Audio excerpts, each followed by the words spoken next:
Daddy, why do you hate me so much? Daddy, I am in pains. Please tell me what I did wrong, Daddy. Once upon a time, in a town called Okigwe, there lived a young girl named Nneka. Nneka, as a young girl, grew up with a woman whom she had known as her mother, but everybody around her called her Grandma.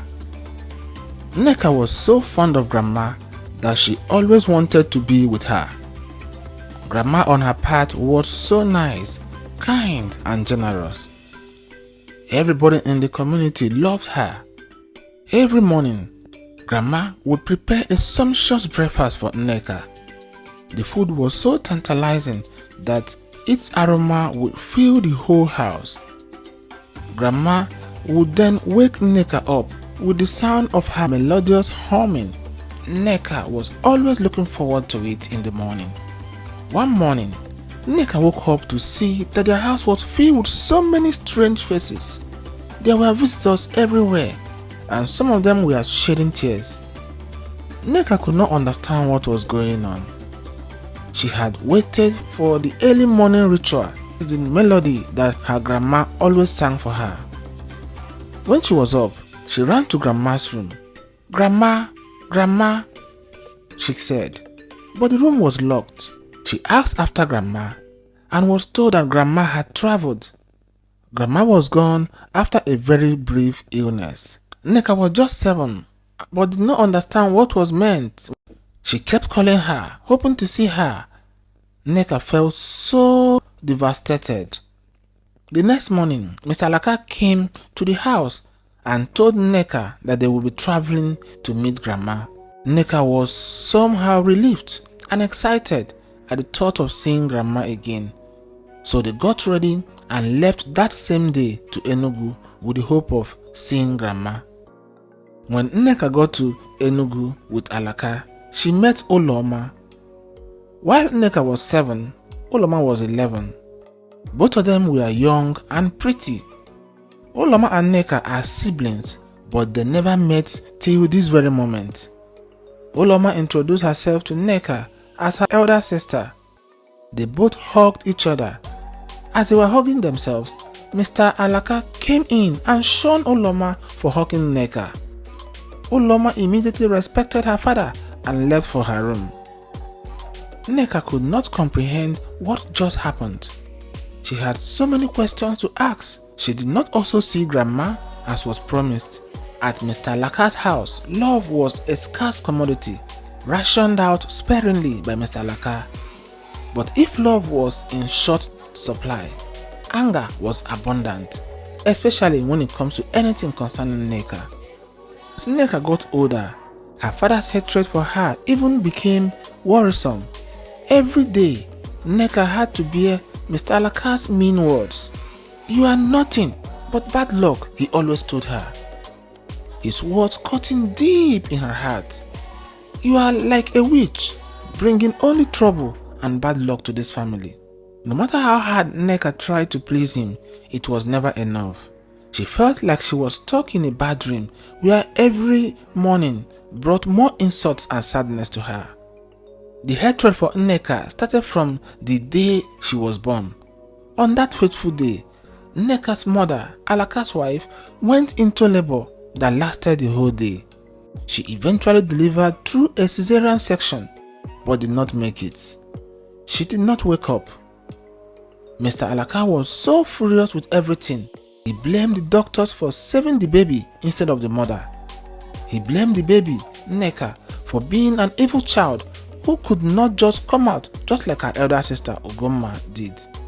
He loathed and hated Nneka. Mr. Alaka believed that Nneka was an evil child and would call her a witch and all other sorts of wicked names. He threatened to dump her in the dustbin. It was as a result of those threats that Grandma came and took Nneka to live with her. She nursed her and gave her everything that a child can ever wish for. But Grandma is now gone and Nneka has returned to her father. School was supposed to be a place for Nneka to learn and to grow. It became just another battleground. in her ongoing war with her father. As days passed, Mr. Laka's resentment towards Nneka reached its boiling point when Nneka turned 14 years. She was forced to bid farewell to her dreams of a brighter future as she dropped out of school. With each passing day, it felt like another nail in the coffin on her hopes and aspirations.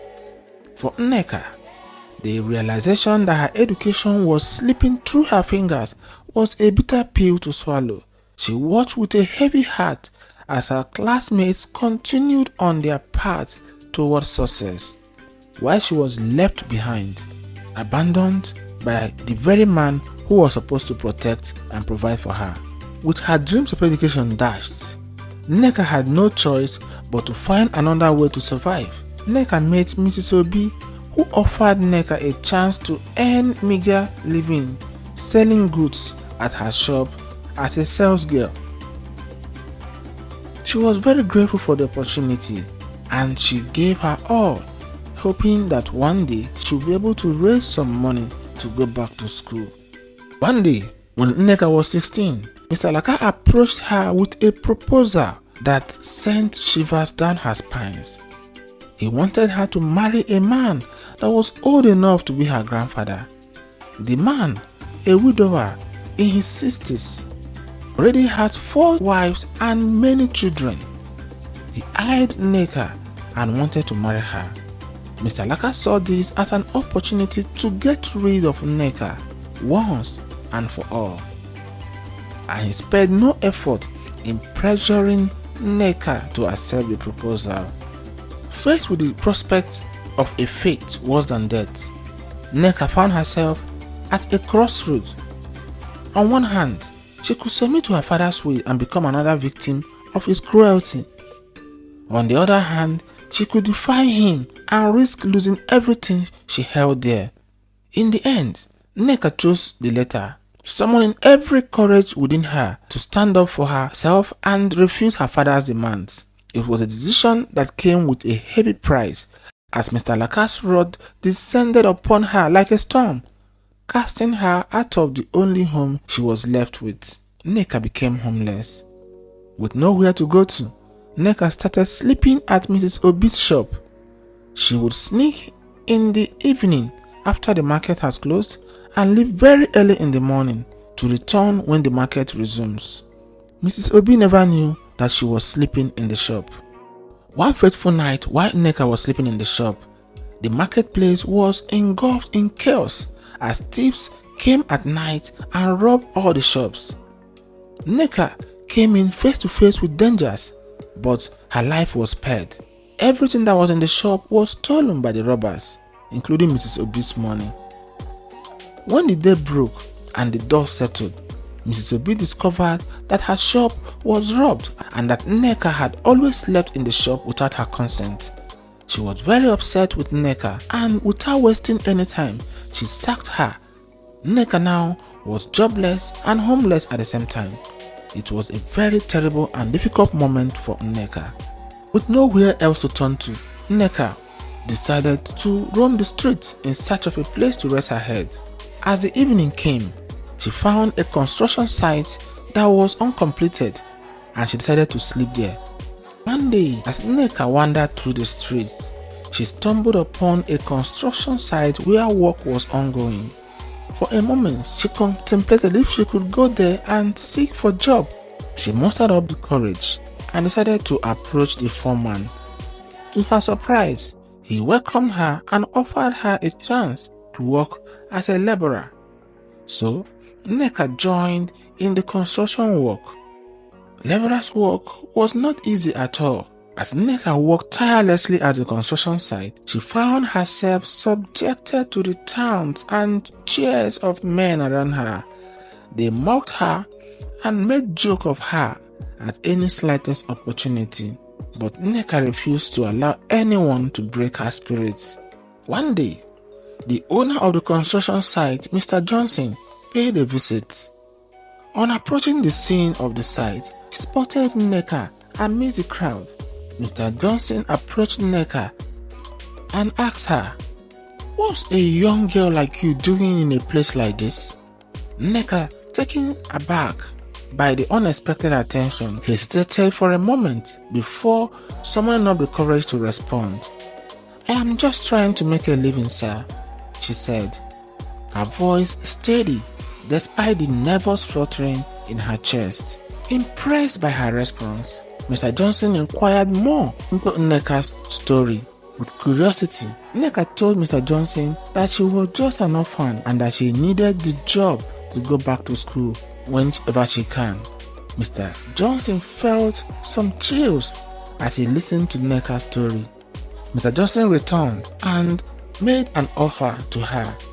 He offered to sponsor her to the university up to the PhD level. Nneka was excited. Mr. Johnson gave a little money to her to go and rent an apartment where she would be putting up pending when she resumed school. With Mr. Johnson's support, Nneka returned to school. While in school, she started volunteering her time to tutor her classmates, and she lent her helping hand to anyone that was in need. As graduation day approached, Nneka found herself filled with a sense of pride and accomplishment. She has overcome countless obstacles to reach this moment, and she was determined to seize the opportunities that lay ahead. Mr. Johnson was there to support every step of the way. With his guidance and encouragement, Nneka secured a job at a prestigious bank in Enugu, setting her on the path to a successful career in finance. But even as she embarked on this new chapter of her life, Nneka never forgot the struggles that had shaped her journey. With every milestone, she remembered where she was coming from. After many years of perseverance and learning from Mr. Johnson's mentorship, Nneka ventured into entrepreneurship with a vision to uplift her community. Nneka established her own business, a microfinance institution that was tailored to empower women and small-scale entrepreneurs in their neighborhood. Her microfinance institution provided financial services such as small loans, saving accounts, and financial education to individuals who lacked access to traditional banking services. Nneka believed that empowering women and small-scale entrepreneurs was key to fostering economic growth and reducing poverty in her community. She prioritized building strong relationships with her clients, providing them with her personalized support and guidance to help them succeed in their ventures. As her microfinance institution flourished, Nneka's impact rippled throughout the community. Women who once struggled to make ends meet now had resources to support themselves. Their businesses began to flourish and their livelihood improved. Through her business, Nneka not only achieved financial success but also made meaningful impact. She created differences in people's lives. She became an inspiration, showing others that with determination and compassion, anything and everything is possible. With time, Nneka transformed her microfinance institution into a trusted pillar of support for women and small-scale entrepreneurs. She expanded her service to include financial literacy, vocational training, and mentorship opportunities, empowering her clients to build sustainable livelihood and secure a better future for themselves and their families. But in the midst of all this success, Nneka remained humble and grounded. She never lost sight of the values that had guided her journey and brought her to the place where she is now. She continued to lead by example, using her platform to advocate to everyone for social justice and economic empowerment for all. Years passed, and Nneka's success became a testament to the power of resilience and determination. Her journey from a young child scorned by her own father to a successful entrepreneur and community leader became highly remarkable. But in the midst of this success, Nneka's heart remains heavy. with the burden of unresolved family issues. Despite the pain and rejection she had endured, Nneka still had at the center of her heart her father. She knew she needed to speak with him, at least to have a closure over what happened in the past. With a heavy heart, Nneka reached out to her father, hoping to mend the broken bonds that had torn their families apart. To her dismay, she learned that her father had suffered a stroke, leaving him incapacitated and bedridden. She also learned that her sister had married another man in the neighboring town. She realized that holding on to anger and resentment would only perpetuate the cycle of pain and suffering that she had endured. Setting aside her own pain, Nneka extended a hand of forgiveness to her father, offering him the love and compassion that he denied her for so long. Through tearful conversation and tender compassion of reconciliation, Nneka and her father began to heal the wounds of the past, forging a new relationship that was built on understanding and total forgiveness. And as her father's health improved and their bond grew stronger, Nneka found closure and peace in her heart. The knowledge that she had settled with her father set her free from the shackles of the past. A few months later, Nneka and Mr. Johnson got married. It was one of the best moments of her life. As she embraced her role as a wife and a mother, Nneka's heart overflowed with so much love, joy, and gratitude for the family that she had built. Her husband, a steadfast companion on her journey of life, stood by her side by side through every moment of low, and they enjoyed the triumphs together.